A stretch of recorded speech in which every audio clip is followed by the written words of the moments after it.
I'm sure we'll have plenty to talk about. Okay, I think we're live. So great, we've made it. We've had a lot of fun with cameras because every time we set up in this special arrangement, interesting things seem to happen. So Jacqui, you are absolutely fine. You're in the screen now, and we can see you. The important thing is this is relaxed and chatty. You're in the inner sanctum of the UK column. And we take the opportunity to relax here and just be ourselves. So you're able to do the same. And if you've got a cup of coffee with you, that's good. Yeah. All right. Well, we're just let Debi. Sorry, I'm just going to move on through a couple of slides. Sorry, Debi, hold on. You've got a little bit more that you wanted to just cover in extra time. So we'll give you the opportunity to do that. And then we'll get Jacqui talking. So there you are, NPR. Debi, what have you got? Yeah, so I was watching the disasters that are unfolding in Gaza, and woke up to find out that all communications were down, and Tedros was speaking from the WHO, people from from UNRWA were talking, people from pretty much every aid organization were saying that they were completely cut off and that they had no contact with any of their aid workers. No one had contact with anybody, which I thought was really strange, because if anybody would have a WHO preparedness plan, UN preparedness plan, why haven't they made plans for satellite phones, etc.? So I was really surprised when I was watching Al Jazeera and watching BBC, who were reporting live at the time from inside Gaza. So my brain wasn't calculating. It was like, why? How can they do that? But even if they can do that and they've got a satellite phone, why are they not offering that to the WHO or to the Red Cross or for humanitarian aid? Why are they broadcasting to my front room? So I sent a letter. I spoke to you, didn't I, Brian, about it? And you suggested that I wrote a letter to Tim Debi under Freedom of Information, which I did. And there's the letter just plainly saying, your reporter, Rishdi Abalouf, was talking direct from Han Yunis, Gaza, could be heard clearly. How were they managing to do that when there was a blackout everywhere else? And the interesting thing was the reply that I got, because I know that a lot of people had replied about the Andrew Bridgen debacle and all of those banners being shown on screen, and they all got a generic replied to their complaint quite quickly. However, mine has gone to the BBC legal team, information rights BBC legal team. So watch this space. I still don't know the answer, but Alex, I will let you know as soon as I hear. Alex, what's your thought? I was very interested in this. I mean, obviously to communicate, they can have dedicated ground to satellite communication system, so I could easily understand they can communicate, but it does seem amazing they're so shy of this question that it goes through, it goes in as an FOI and the legal team. Yes, it will depend on what their legal team as a whole, their legal department, understand by information rights, which will be the team within the legal department. I expect some of the other things they cover will be, can we disclose this information? And who has copyright over this information? So they probably do get their fair share of FOI requests. But how were you able to broadcast? It's quite a stretch to call that a matter of information rights in a legal sense, isn't it? Yeah. As somebody else pointed out while we were doing the main part of the news, Tim Debi responded to me in an email saying that he got a lot of emails and therefore he couldn't respond to them all. So he was responding to me, yes, but he also chose not to answer my question. So I can't respond to you because I get so many emails, but I am responding. The flunkies will do that for me. Yeah, the flunkies, absolutely. Right. Okay. Well, there's a very interesting question, and I've got to also highlight. I found this business about the communications fascinating because, of course, the BBC, as we've just shown with Verify, was saying that people in Gaza were looking for instructions as to where they could go that was safe. And the principal communication for those messages from the Israeli side was coming over social media. And then we saw a couple of days ago that the whole of the the internet network had gone down or been taken down. So that channel to warn people of raids coming in had been taken away from them. Now, you know, the right man to talk about this in more detail, if we can get hold of him again, is former Ambassador Peter Ford, who, although being better known for having been our ambassador in Bahrain and especially then in Damascus, had a spell with UNRWA on the Palestinian issue. So whether he was in Gaza or simply had good comms with them, he will certainly be able to tell us what the state of communication was some years ago. Yes. That's a really good idea. We'll see what we can do on that, Alex. So, Debi, very quickly, because I want to get back over to Jacqui as our guest today. But what was the other material we got here about the NHS data? Yeah, well, just very quickly, with all that Ben's been saying, obviously, about Palantir, and we know a lot about Palantir, none of it good. It was interesting to see on Laura Kunsberg's show, although that was hosted by Victoria Derbyshire this week, Alex Karp, the CEO of Palantir, who says that the sale of the NHS data is up to the government, and basically they get away scot-free. Of course, there's nothing to see here, nothing to worry about Palantir. It was a very disturbing piece, actually. So if anybody hasn't seen it, have a look at it. And then NHS virtual wards as well. We're now going to be treating thousands of patients at home that have heart failure. So virtual wards, we know, are basically, it's your bedroom, your bed. So that's a little NHS story. And then a good story this week, I think, and very significant in that the plans to close the ticket offices has all fallen apart. And now, thank goodness, thanks to a public consultation. So well done, everybody. You see, it does make a difference. Well done, because now we'll still get ticket offices. And of course, for the vulnerable, elderly and disabled, these are absolutely vital. I know that there's been a lot of talk about the COVID inquiry, and I will touch on the COVID inquiry when it comes to Dominic Cummings and all that's been going on in the last couple of days. But a few days ago, a top civil servant couldn't recall why he turned on his WhatsApp disappearing messages during COVID. Highly suspicious, don't you think? Because he was in the Dominic Cummings era. And if you go to the next screenshot, I mean, just feel free to freeze the screen, but it's all very strange. Why would he switch the disappearing message function off? Very strange. Well, and then finally, I just can't think, Debi, that's such a difficult question, why he would do that. Isn't it? Do you think it might be connected with wanting messages to disappear? I think so, yeah. I do actually think the evidence is just gone in a puff of smoke. But of course, we know Dominic Cummings is having a lot to say, so I will report on that next week. Right. But my final little story, well, actually, there's two final little stories, but my first final little story is the smallest little police station has now opened in Crawley. Apparently there's been a spate of stabbings, and this little booth, which is really no bigger than a TARDIS, like one of the old blue police boxes, this has opened in Crawley in response to the stabbings. Well, I'm not quite sure what happens if there's somebody in there all the time, or if you have to knock on the door or whatever, but that's probably a sign of things to come. And on a final note, actually, the final note has to be to me, because apparently I'm hunkered down already. As you know, I'm a flood victim. So we're hunkered down for Storm Ciarán, which is about to hit us in the next few hours, tonight, tomorrow. So if I'm flooded this time next week, Southwest Water, I'm watching you. But apparently straight after Storm Ciarán, Storm Debi is on the way. And it's even spelt the same way as my name, Debi. So Storm Debi is set to make landfall this weekend. And I just want Southwest Water to know I'm watching you. All right, thanks for that. Well, Jacqui, let's come back over to you, and thank you very much for joining in for extra time. You gave us a lot of information in that little run through.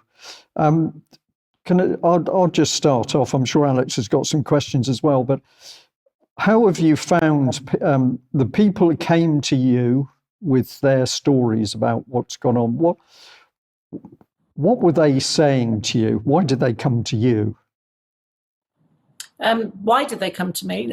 They'd seen me. I'd started writing about it for the alternative media and did quite a few interviews on various shows about it. So people would see it, and then word got round, and then they started contacting me. And before I knew it, I'd spoken to hundreds and hundreds of people. Not all of them wanted to be in the group that I'd set up, obviously. Some people actually come into the group and then have to leave because they're not ready to be in that sort of group setting, especially if their loved ones have been killed recently. In the group, we use the word killed and murdered. I don't even know why the word euthanasia exists, because euthanasia, involuntary euthanasia, is murder. And if you help to euthanize someone, you'll get the same sort of jail sentence as if you attempt to kill someone. If you actually succeed in euthanizing someone, you can get the same jail sentence as you'd get for murder, for up to life. So I don't really know. It's just like a sugar-coated sort of euphemism, I suppose, euthanasia. I suppose most people see it as something voluntary, but there are the two different types. There's voluntary and involuntary. So involuntary, to me, is just murder. And this is what's been happening, and not just in care homes and hospitals, but also in hospices and sometimes in people's own homes. Yeah. And of course, I'm sorry, go ahead. Yeah. So, and these people who come to me are absolutely in a state of, shock and devastation. Like I said earlier, it's not just grannies and granddads and mums and dads. It's people who've lost their wives and husbands, people who've lost their adult children and even their children. And one person in the group talks about their grandchild was euthanized in hospital, which is absolutely horrendous. This person was only 17 years old. So it's really hard to imagine the trauma, that these people have been through, and the ripple effect of these crimes, and they are crimes, is immense. Not only have they lost the people who are really dear to them, but their own lives are now in tatters. Many of them are unable to work. They just can't function. They can't sleep. They're on medication for insomnia, depression, anxiety. Some of them are falling apart, and they are finding it hard to go on. Some of them have lost jobs. They've lost their friends, and their family all think they're mad because they're obsessed with getting the truth and justice. It's a terrible situation. It has a terrible, far-reaching effect. It's not just one. I'm saying just one person, but it's not a person being killed in hospital. It's not just that person that's affected. It's everyone around them. Right. And of course, there was one Romanian lady, Elena, that Debbie and I came into contact with, and she I understand that she's been a key supporter of what you're doing and the group. So for Debbie and myself, that was first-hand interaction with a family that had gone through this sort of grief. And of course, that case alone was just horrific. If you're crooked, you really don't want to mess with a Romanian on anything medical, because in my experience, they've got the best medical understanding of a whole population anywhere in the world. They're up there with the Russians. They really know their stuff. Yeah, Elena is actually a nurse as well. So she knew exactly what happened to her husband, Stuart. And I've spent a lot of time with Elena. She's in my new film, Playing God. I'm still in the final stages of crowdfunding for that. We filmed it. We're almost finished the editing, but we still need to raise some more funds to get it out there to everyone. Elena tells her whole story in the documentary. Her story is absolutely shocking. Her husband was only 54. He was chemically and physically restrained in the hospital. She wasn't allowed to see him until the day that they planned to execute him. They executed him in front of her while she had him in her arms. And it's just like, and just to add insult to injury, they actually, when she got his notes, she found that he'd been given more drugs after the date of death. So she doesn't even want to think about that, what that means. So, you can only guess what that might mean. Why it had been recorded that he'd been given more midazolam, more morphine. He'd already been given hundreds of milligrams of it by this point. But why would they give it to someone after their death? Doesn't make any sense. The only option, well, there are several options, but most of them she doesn't really want to even think about. But the thing is, like I said, a lot of these people feel they can't go on, but quite ironically, it's their fury and their upset that keeps them going. Some of them are going legal or trying to, but the problem is when a lot of people say, oh, why don't they go to the police? Well, most people do go to the police in this situation. The police do not want to know. Lawyers don't want to help. Very, very few lawyers will even touch this sort of stuff because they'll be up against not only the NHS, but the government, because it's the government that hands down these protocols to the NHS. So once the lawyers realise that, they back away. And some lawyers have said, well, the hospitals have done nothing wrong because they're following the protocols, they're following the nice guidelines. They weren't listening in their first term at law school then, were they, about what their job is? If they come out with the government can do what it likes. Yeah. So they don't want to risk it. It's too risky for them. And as we know, there's these no win, no fee things. They don't even seem to exist anymore.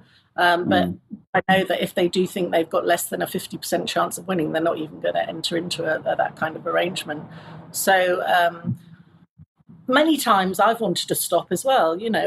I've had stuff going on in my life that kind of has been difficult at times, and I just think, but every time I get drawn back into it by another person coming to me with another story, and you can't. I just feel I can't let these people down. And Jacqui, it's not just taking information and investigating the story, is it? Because these people, the moment they start to interact and speak, they actually need counselling. They need support, and that I know is another. I'm going to call it a burden. That sounds a bit unkind, but that's the reality of it. That when you've got terribly distressed people, when you try and help them, you've got to deal with them on several different levels. You're trying to get information, but also you're trying to comfort them and to keep them going and keep them fighting.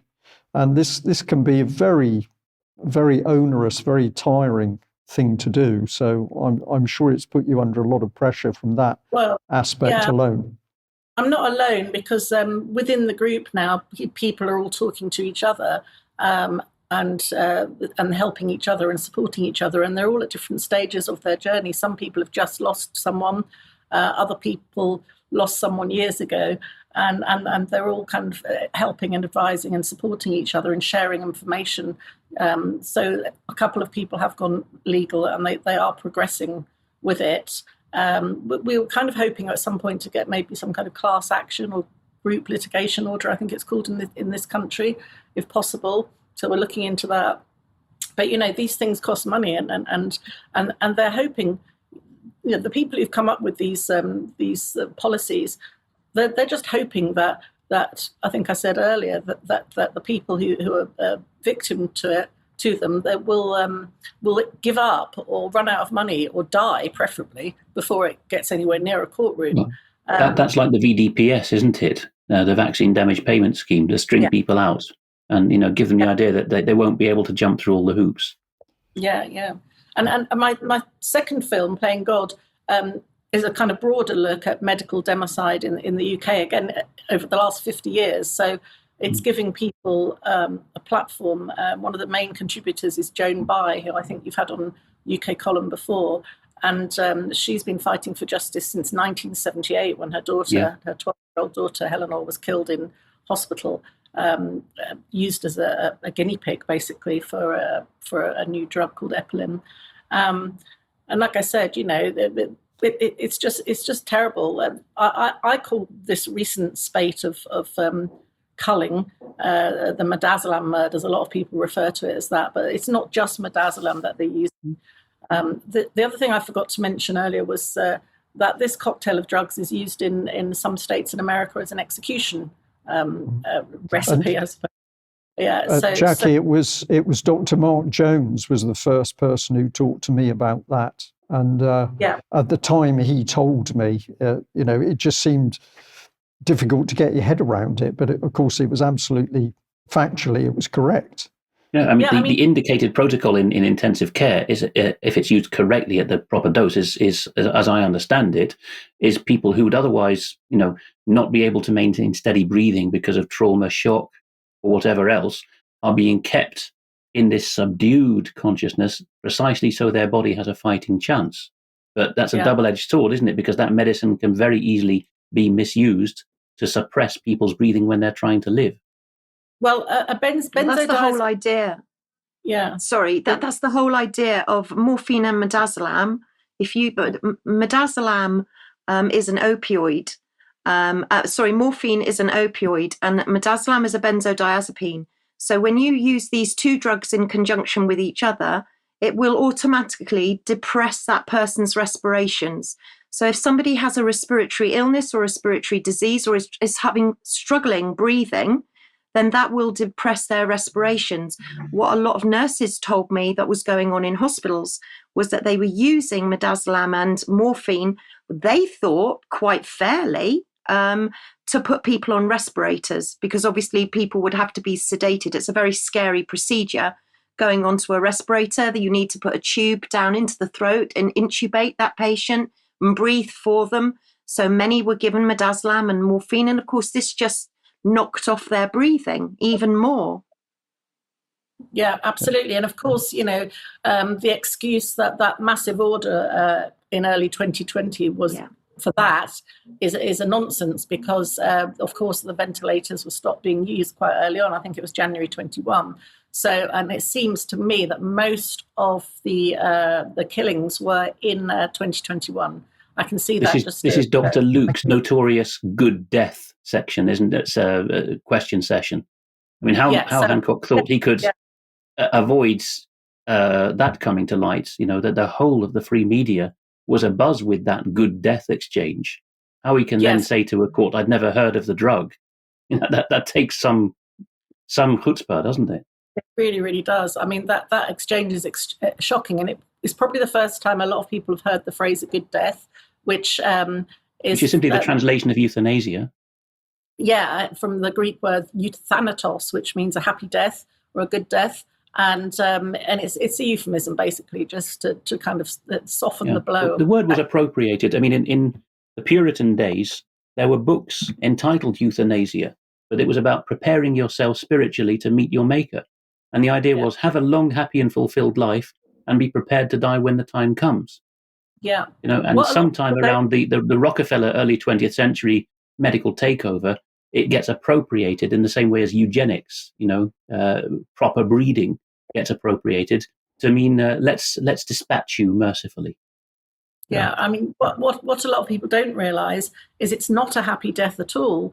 The midazolam sedates the person so they look calm and peaceful, but on the inside, it's not calm and peaceful at all. It's a horrible, horrible death. That's why several states in the US stopped using it as an execution drug, because it was too barbaric. And these people it was prolonged torture. That's what it's actually known as, prolonged torture, which no one should have to go through in any situation, especially if you're an innocent person who's not even at the end of your life. This is a lot of the misconceptions. Oh, it's old people. It's people who are terminally ill that are given these drugs. When I spoke to one editor back in 2021 and was telling her the whole story, this was an editor at the Telegraph, she said to me, but, this isn't really a story because everyone knows that this is happening. And I said, well, what do you mean? And she said, well, everyone knows that people at the end of life in ICU get a little bit of a helping hand.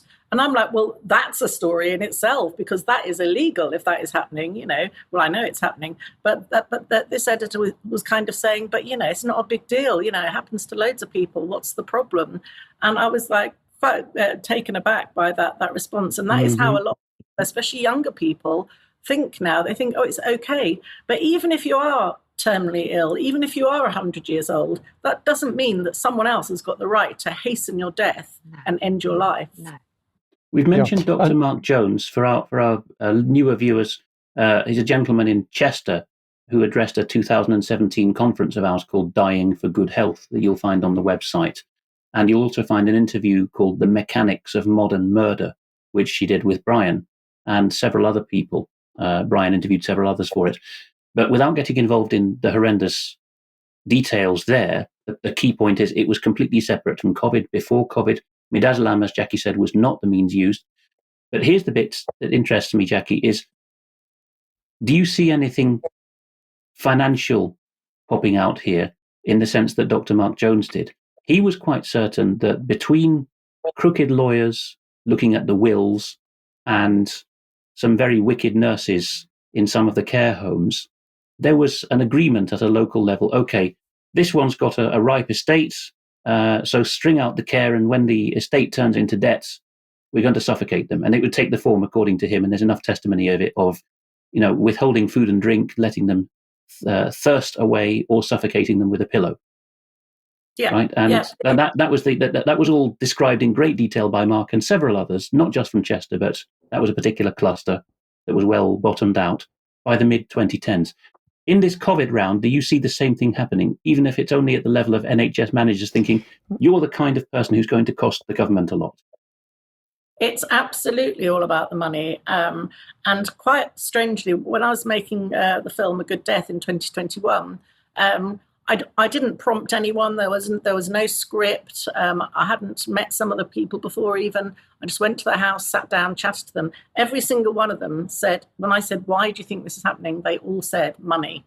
And a lot of people I know have looked into it now. An excellent researcher called Stuart Wilkie can speak at length on this as well. It's absolutely all about the money. So just take, for example, my dad, whose life was brought to an abrupt halt in September 2021. I just worked out that if he was to live another 20 years, which he should have done, he was 78 when he was when his life ended, and they've saved £500,000 on him alone. That's just in his various pensions that he's got coming in. Ironically, he had a pension from the NHS as well as a state pension and from the council. So, because he's worked in various roles. So, so that's just on one person. And Jacqui, we're one of the very few media platforms, thanks to Mike, who has a great financial mind and ability to represent it graphically. We're one of the very few who've done a total pie chart some years ago with a great big yellow slice, a third of the pie, 4 trillion or so. This is our biggest liability, or the government's rather, unfunded liability, pensions. What are we going to do? And Mike asked that question open-endedly. No one was able to answer it. Yeah, well, they're dealing with that right now, aren't they? So, and there was actually a rather joyful little story reported by the BBC back in 2021, saying how they're saving millions and millions of pounds now. All the old people are dying of COVID. Obviously, we knew then, and a lot of people know now, these people weren't dying of some faux virus. They were actually being euthanized. And yes, they are spending lots of money, so they must be very, very pleased with themselves. The plan is working. Right. This is the same generation, young professionals, millennials, who I won't tar them all with the same brush, but they like saying, I'm a speck of stardust and I'm just a bag of meat. And I'm only here for, traditional religion also and morality also says, I am only here for the blink of an eye. But the meaning of that is make the most of it for other people and have a fulfilled life. But now it's become, in meat space, in the real world, I'm just a blob of dirt. I don't really count for much. And, hence you get immediately this running through to public health. We take a One Health approach, which is just nice language for we don't matter that much more than bacteria. Well, this is something that's been pushed upon us for the last 500 years, that we're descendants of monkeys on a spinning space ball, and that we're totally insignificant, and the vastness of everything around us makes us even more insignificant. And there's also this weird kind of death, I don't know what to call it really, a death cult amongst younger people, where if someone dies, even in their immediate circle, there's no kind of real emotion or feeling about it. It's just kind of like, oh, R.I.P., whoever it is, and lots of social media, and it's, I don't know, something very strange has happened with the reporting in mainstream media as well about all the the sudden and unexpected deaths in the last couple of years. They don't even say why the person has died or what they've died of half the time. And I know as a journalist for the last 38 years that if I'd submitted a story and didn't have those essential details in about someone's death, it would be thrown right back at me. These days the stories are very half-baked. And if you dare to ask anything, oh, well, what happened to the person? What did they die of? You're suddenly some like ghoul or something. That's the word that a lot of the Twitter bots like to use. Final question from me, to make sure it goes in the show notes, Jacqui. What is the website, if there is one already, where people can donate to help you make the film? For the Playing God film, we're doing the final phase of the crowdfunding now, just so we can get the film out there. We just need one more little push. And it's on Crowdfunder, Playing God UK. It will pop up if you type that in. And you can I'll donate. make sure that's in the show notes. Thank you. Thank you very much. Yeah. Thank you. One thing before, I think I'd just like to add that we've heard from so many people that are frightened now to go to the NHS. They're frightened if their relatives are in the NHS. And I was in that position myself when a very close relative had to go into hospital for heart surgery. And I was very worried that because she was very elderly, there was going to be a DNR put on her notes, and that maybe after the procedure, I would get a phone call from someone to say that she'd passed. So she told the hospital that basically I, as a trained nurse, was watching them. And we've heard from many other people saying that when they've gone into hospital or needed to go into hospital, they've made a point of saying their relative is either a paralegal, a solicitor, a nurse, a doctor, a paramedic. Or an academic. That has got some... to specifically say, I am not consenting to a DNR being put on my notes. Make the statement, ask the question, always ask the question, because if you ask the question and they know that they're watching you, that you're watching them. And the other thing to do that we've said many times before, if you are frightened, is to make a living will. And there's plenty of references to that in my blogs. If you just put living will into the search bar, it should come up with the details. Debbie, about half a year ago, didn't you have in your blog once that somebody described that they just made up on the spur of the moment in a bedside conversation with an arrogant consultant, I am Professor Smith. Oh, bow scrape, you are of the professional classes. Oh, yes, I'll treat you decently then. Alex, exactly that. And you know, but even when Eleanor, as a trained nurse, did it, I mean, she had... The interview, by the way, on the column is called No Time to Grieve, if anybody wants to look at Eleanor's incredible, most moving video. But she explained too that while she didn't have any time to grieve, she also felt the guilt. And it's the guilt that so many of these relatives are feeling, because what could we have done something better? Could we have stopped it? Could we have said something? So, say you're a paralegal, say you're a professor, say you're a nurse, say one of your family is, and then they do seem to realise or acknowledge that somebody is watching them. We shouldn't have to do it. I think that's an idea. Of course not. Right.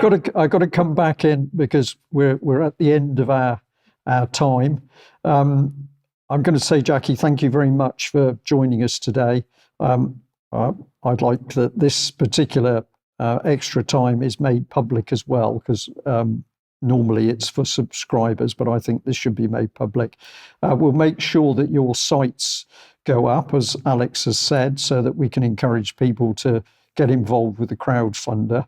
And of course, the other thing that we've talked about is getting some of these people to join us in a UK column event, so that they can tell their own stories, because I think that's where the power is.